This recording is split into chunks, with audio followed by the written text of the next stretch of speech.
कई बार हमें पता नहीं होता कि हमारे साथ ये घटनाएं क्यों हो रही हैं, हमारे साथ ही ये गलत व्यवहार क्यों हो रहा है, हमारे साथ ही ये गलत, हमारे लिए ही गलत निर्णय क्यों लिया जा रहा है, या हमें ही ऐसा जीवन क्यों मिला है, या हमें भगवान ने हमारे साथ ही ऐसा क्यों किया है। हम भगवान को कोसते हैं, अपनी किस्मत को कोसते हैं, कई बार तो हम अपने आसपास के लोगों को भी कोसते हैं। तो आज मैं एक ऐसी कहानी लेकर आई हूं जिसके माध्यम से आपका ये भ्रम दूर हो जाएगा कि जो हमारे साथ होता है उन घटनाओं के पीछे भगवान का और किस्मत का हाथ नहीं होता। वो हमारे कर्म ही निर्धारित करते हैं कि हमें कैसा जीवन मिलेगा। तो ये सुनते हैं इस कहानी को जिसका नाम है मैं राजा क्यों, मेरे साथ यानी आपकी अपनी नीति के साथ। तो एक बार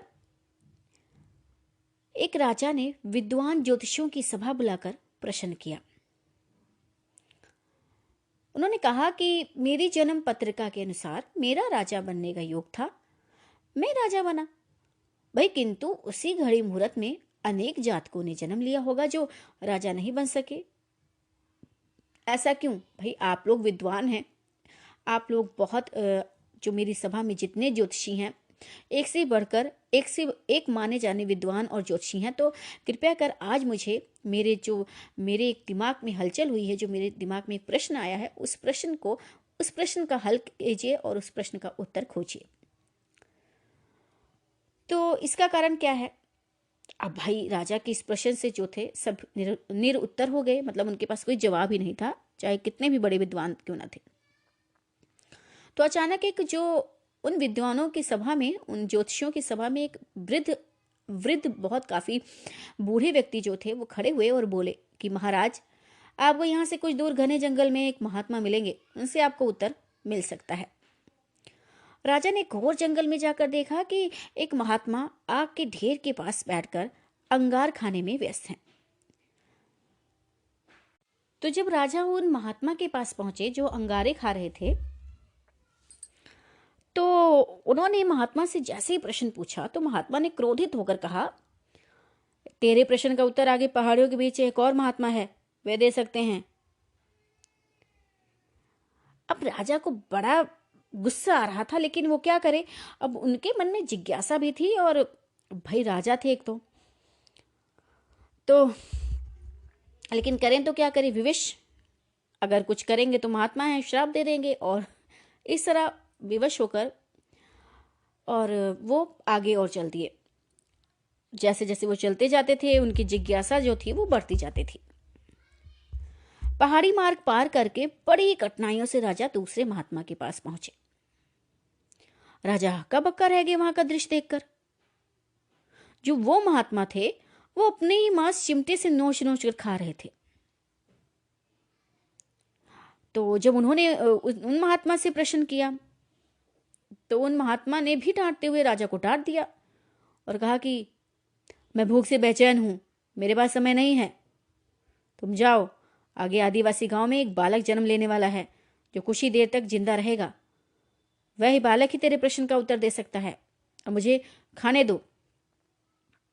अब राजा को ये दृश्य देखकर बड़ा ही हुआ कि एक तो मतलब महात्मा लोग ऐसा कर सकते हैं, वो अपने मांस का टुकड़ा, खुद के मांस को नोच नोच कर खा रहा था, एक बैठ के मांस खा रहा था। तो उनके जो था ना उनके दिमाग में और हलचल हुई कि अब एक पैदा हुआ बच्चा तुरंत के तुरंत कैसे प्रश्न का उत्तर दे सकता है। बड़ी चिंता हुई, घनी चिंता हुई। राजा बड़ा बेचैन हुआ, लेकिन उसको ये था कि अब इस प्रश्न का उत्तर जो है मुझे जानना है, चाहे जैसे मतलब जैसे भी, अगर जो कह रहा है वो सुनना है, क्योंकि अब जो मेरा जो बड़ी अजब ये जो बात है ये बहुत बड़ी पहेली बन गई है। ये प्रश्न पहेली बन गई है कि अगर मैं इसका जो उत्तर नहीं जानूंगा तो मैं जी नहीं सकूंगा। उत्सुकता प्रबल थी। तो उनको तो पता था कि पैदा हुआ बच्चा कैसे बोल सकता है, लेकिन फिर भी उन्होंने अपने मन की शांति के लिए कहा कि ठीक है, अगर जहां तक मैं इतने मैंने कष्ट उठाए हैं, एक और सही। तो राजा पुनः कठिन मार्ग पार करके उस गांव में पहुंचा। अब भाई गांव में उस दंपति के घर पहुंचकर सारी बात कही। जब दंपतियों ने सुना कि ये बच्चा पैदा होते ही मर जाएगा तो पहले तो उनको उस राजा पे बहुत गुस्सा आया। लेकिन भाई गांव के लोग, वो राजा महाराजा, ऊपर से इतनी बड़ी बात कह रहे थे। फिर भी उन्होंने कहा कि देखिए राजा जी, आप राजा होंगे तो ठीक है, लेकिन आप हमारे, अभी जो बच्चा हमारा पैदा नहीं हुआ, आप उसके बारे में इतनी बड़ी भविष्यवाणी कैसे कर सकते हैं। तो राजा ने कहा कि देखिए, ऐसा है कि मैं भी नहीं चाहता हूं कि आपका जो बच्चा है वो उसे कुछ हो, लेकिन मुझे भी एक महात्मा ने बताया है और मैं उसी के, मुझे एक प्रश्न का उत्तर जानना है, उसी के चलते मैं आपके बालक से मिलना चाहता हूँ। तो कृपया करके जैसे ही आपका बच्चा पैदा हो, आप कृपया करके मुझे उससे 2 मिनट के लिए मिलवा दीजिए। मेरा एक ही प्रश्न है और मैं सिर्फ जानना चाहता हूँ कि जो वो महात्मा कह रहे थे वो सच है या वो एक छलावा है। तो दंपति नाराज थे राजा की बात से, राजा की भविष्यवाणी से, लेकिन चलो, अब राजा थे तो उनको एक तरह से मना भी नहीं कर सकते थे, और इसलिए उन्होंने कहा कि ठीक है राजन, आप सबसे पहले आप बच्चे को गोद में लीजिएगा। ऐसा ही हुआ। दंपति ने नाल सहित बालक जो है जैसे ही पैदा हुआ, तो नाल सहित बालक जो है राजा के सम्मुख उपस्थित कर दिया। राजा को देखते ही बालक हंसते हुए बोलने लगा। राजा हैरान, अरे ये क्या? राजन, उसने कहा कि राजन, मेरे पास भी समय नहीं है, किंतु अपना उत्तर तुम सुन लो, क्योंकि ये उत्तर देने के लिए ही मैंने जन्म लिया है 2 मिनट के लिए, क्योंकि मेरा तो उद्धार है। अब राजा और हक्का बक्का हो गया कि कह क्या रहा है छोटा सा बालक।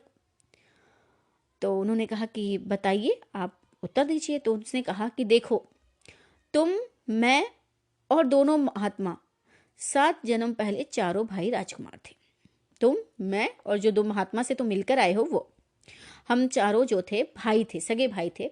7वें जन्म में, मतलब ये जो तुम्हारा 7 जन्म है, इससे जो पहले 7 मतलब जन्म थे हमारे, 6-7 जो भी थे, उनमें हम चारों भाई थे, राजकुमार थे हम सारे। तो एक बार शिकार खेलते खेलते हम जंगल में 3 दिन तक भूखे प्यासे भटकते रहे। तो अचानक हम चारों भाइयों को आटे की पोटली मिली, तो हमने उसकी 4 रोटी सेकी। तो अपनी अपनी रोटी लेकर खाने बैठे ही थे कि भूख प्यास से तड़पते हुए एक महात्मा वहां आ गए। तो जो अंगार खाने वाले भैया से तुम मिले हो ना, महात्मा से, तो वो अंगार खाने वाले भैया से उन्होंने कहा कि बेटा, मैं 10 दिन से भूखा हूँ, अपनी रोटी में से मुझे भी कुछ दे दो, मुझ पर दया करो, जिससे मेरा भी जीवन बच जाए। तो इतना सुनते ही भैया गुस्से से भड़क उठे और बोले, तुम्हें दे दूंगा तो मैं क्या खाऊंगा, आग, चल भाग यहां से। तो वो महात्मा जो थे फिर मांस खाने वाले भैया के निकट आए, जिनको तुमने देखा था। तो उन्होंने कहा उनसे, तो महात्मा ने उनसे अपनी बात कही, तो लेकिन उन भैया ने भी महात्मा से गुस्से में आकर कहा कि बड़ी मुश्किल से रोटी प्राप्त हुई है, तुम्हें दे दूंगा तो क्या मैं अपना मांस नोच कर खाऊंगा। अब भूख से लाचार वे महात्मा मेरे पास भी आए, मुझसे भी रोटी मांगी, किंतु मैंने भी मुंह भूख में धैर्य खोकर कह दिया, चलो चलो आगे बढ़ो, मैं क्या भूखा मरूं। अंतिम आशा लिए वो महात्मा, हे राजन, आपके पास भी आए, दया की याचना की। दया करते हुए खुशी से आपने अपनी रोटी में से आधी रोटी आदर सहित उन महात्मा को दे दी, और रोटी पाकर महात्मा बड़े खुश हुए और बोले, तुम्हारा भविष्य तुम्हारे कर्म और व्यवहार से फलेगा। बालक ने कहा, और इस प्रकार उस घटना के आधार पर हम अपना अपना भोग रहे हैं, और वो बालक मर गया। तो इस कहानी से हमें ये शिक्षा मिलती है कि देखिए, धरती पर एक समय में अनेकों फल फूल खिलते हैं, किंतु सबके रूप, गुण, आकार, प्रकार, स्वाद भिन्न होते हैं। राजा ने माना कि शास्त्र भी 3 प्रकार के हैं, ज्योतिष शास्त्र, कर्तव्य शास्त्र और व्यवहार शास्त्र। जातक सब अपना किया दिया लिया ही पाते हैं, यही है जीवन। गलत पासवर्ड से एक छोटा सा मोबाइल नहीं खुलता, तो सोचिए गलत कर्मों से स्वर्ग के दरवाजे कैसे खुलेंगे। समाप्त। ये कहानी आपको कैसी लगी जरूर बताइएगा। कहानी अगर आपको पसंद आई हो तो वीडियो को लाइक कीजिएगा, चैनल को सब्सक्राइब करना बिल्कुल ना भूलें। तो मिलते हैं नई कहानी में नई वीडियो के साथ, तब तक के लिए सबको नमस्ते, सबको प्रणाम।